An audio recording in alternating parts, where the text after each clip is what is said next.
Hinter einem erfolgreichen Restaurant, einer Bar, einem Catering-Service oder in diesem Fall einer großartigen Event-Location steckt immer ein gut durchdachtes Konzept. Doch wie sieht sowas im Detail aus?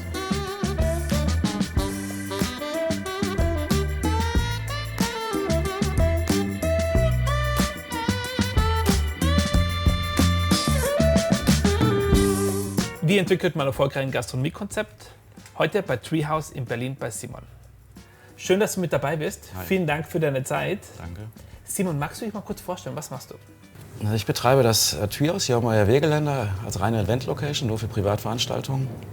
Schwerpunkt ist Firmenfeiern, Sommerfeste, Weihnachtsfeiern, Präsentationen, Interviews, Filmdrehs, Hochzeiten, Geburtstage, Freunde, die einfach sich die Location mieten, um einfach zu feiern.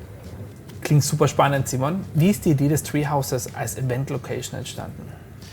Ich arbeite schon seit 10 Jahren im Eventbereich oder gerade was Event-Locations betrifft. Ich hatte 2 andere vorher gehabt und die letztere, die ich betreut habe, hatte keinen Außenbereich.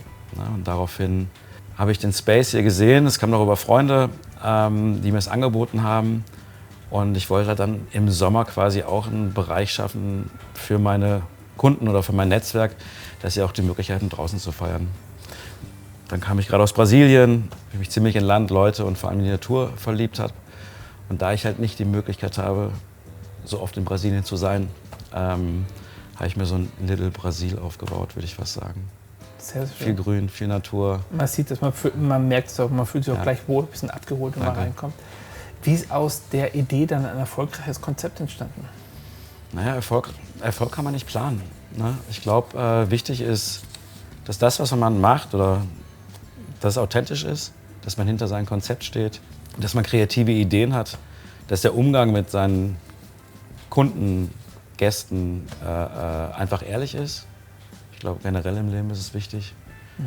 Umgang mit meinen Mitmenschen sollte eigentlich an erster Stelle sein. Gebe Gutes, kriegst du Gutes. Und das versuche ich eigentlich hier umzusetzen. Um die ganze Erstellung zu komprimieren, zu verbessern, hast du dafür auch gewisse Tools genutzt? Hattest du Strategien, Vorlagen? Ehrlich gesagt hatte ich keine Vorlage oder kein Konzept oder auch keinen Businessplan geschrieben.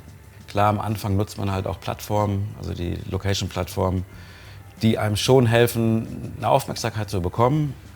Allerdings, umso größer dieses Geschäft mit den Events oder mit den Event-Locations geworden ist, genauso groß ist dann auch die Plattformen sind dann gewachsen. Und umso größer die Plattformen gewachsen sind, umso unfairer wurden sie am Ende, weil sie sehr, sehr viel Geld nehmen.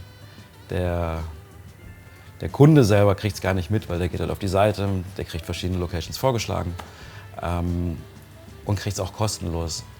Aber die großen Plattformen sind schon ziemlich dreist und unverschämt und holen sich das Geld quasi nicht von dem angefragt, also von demjenigen, der es anfragt, sondern quasi dann von uns. Ja. Also zusammenfassend definitiv, du kriegst Sichtbarkeit, Visibility, ja. Aber Contra, wenn du dann zu stark wächst, du zahlst dann einfach zu viel. Zahlst einen sehr, sehr hohen Preis, genau. Okay. Genau. Also ich bin immer noch gelistet auf manchen, nicht mehr auf vielen. Ich habe halt sehr viel auch in meine Webseite investiert, die ist auch, ich denke, sehr schön geworden. Ich glaube, das spiegelt auch das Treehouse sehr gut. Und viel kommt dort auch über Mund-zu-Mund-Propaganda. Leute reden halt drüber. Ich meine, wir haben ziemlich viele Gäste hier. Ich kann jetzt keine Zahl sagen, aber es sind schon mehrere hundert oder tausende, die hier durchgehen im Jahr. Und jeder einzelne Gast, dem es hier gefällt, ist auch derjenige, der es wieder nach außen trägt. Ich weiß, gastronomisch, Restaurant, Bar, jeder zu seiner eigenen Community. Ja. Das gibt es auch bei der Event-Location, ja, oder? Auf jeden Fall. Wie sieht es da aus? Glücklicherweise. Also die meisten Locations sind mindestens 2 Hände voll. Wir sind alles Bekannte, Freunde, daten uns regelmäßig ab und arbeiten auch extrem stark miteinander, muss ich sagen. Also wenn ich eine Anfrage habe, die einfach bei mir nicht passt, weil es zu viel ist, also bei uns feiern wir ja von 20 Leuten bis 300, aber natürlich kriege ich Anfragen von 500, 600 Gästen, die ich sehr gerne machen würde, aber ich habe einfach den Platz dafür nicht. Ne?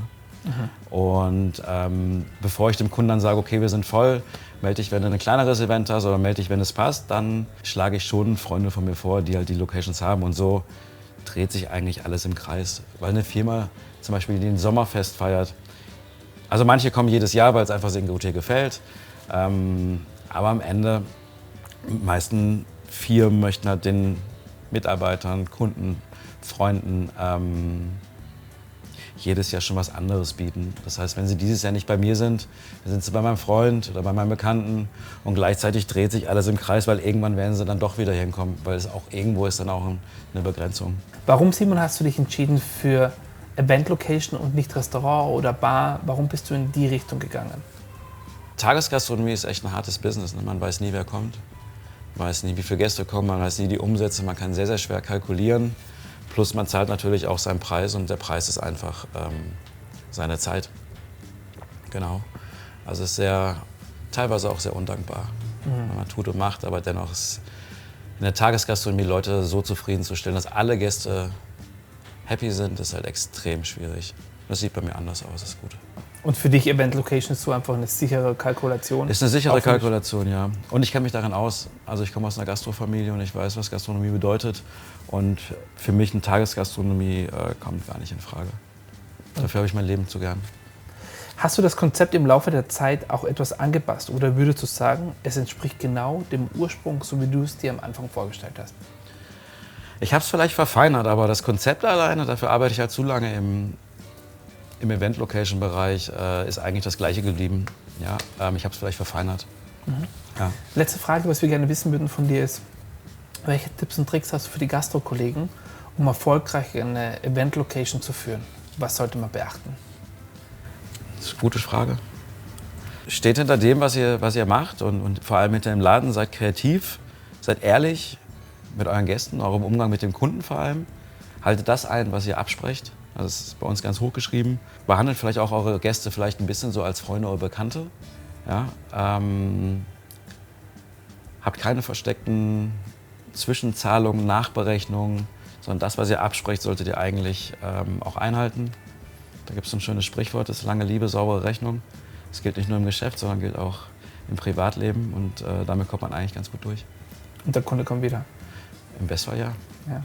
Simon, es war sehr, sehr spannend. Ja. Vielen, vielen Dank für das tolle Thema mit Danke dir, dir, dass du die Zeit hattest. Vielen Dank an euch auch. Bleibt dran, abonniert unseren Kanal und bis bald.